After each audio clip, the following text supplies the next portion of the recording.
கர்த்தருக்கு ஸ்தோத்திரம். இந்த நாள் தேன்துளி நிகழ்ச்சியிலே உங்களை நான் மீண்டும் சந்திப்பதில் அதிக மகிழ்ச்சி அடைகிறேன். இந்த நாளில் ஒரு வசனத்தை நான் உங்களுக்கு படிக்க விரும்புகிறேன். சங்கீதங்களின் புத்தகம் 9வது சங்கீதத்தில் தாவீது ராஜா இப்படியாக சொல்லுகிறார். அவர் 9-10 வசனங்களில், சிறுமைப்பட்டவனுக்கு கர்த்தர் அடைக்கலமானவர்.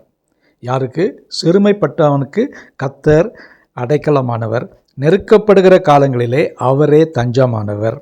கர்த்தாவே, உம்மை தேடுகிறவர்களை நீர் கைவிடுவதில்லை. 3 காரியங்கள் சொல்லப்பட்டிருக்கிறது.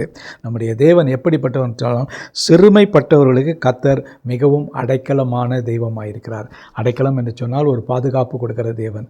யார் என்று சொன்னால், சிறுமைப்பட்டவர்கள், ஒரு அதிகமான அலசடிப்பட்டு கொண்டு கஷ்டப்பட்டு கொண்டு எனக்கு ஒரு விடிவு இல்லையே என்று கஷ்டப்பட்டு கொண்டு கவலைப்பட்டு கொண்டு இருக்கிற மக்களுக்கு அவர் கொடுக்கக்கூடியதான ஒரு ஆறுதலான வார்த்தை.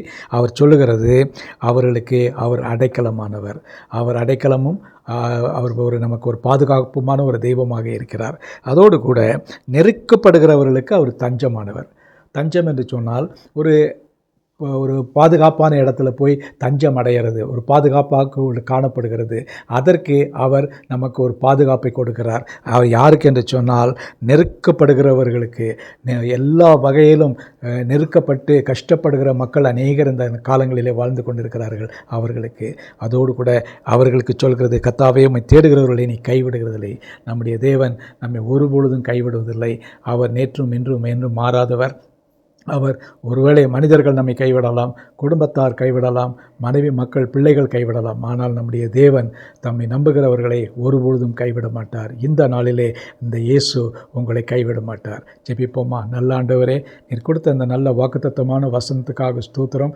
தாவீதுக்கு இது அனுபவமான வார்த்தையாக இருந்தது. அந்த வார்த்தையை நீங்கள் அவருக்கு ஆசீர்வதித்து கொடுத்தீங்க.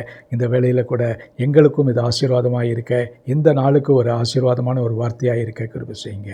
மீட்பர் இயேசுவின் நாமத்தில் ஜெபிக்கிறேன் நல்ல பிதாவே. ஆமேன், ஆமேன்.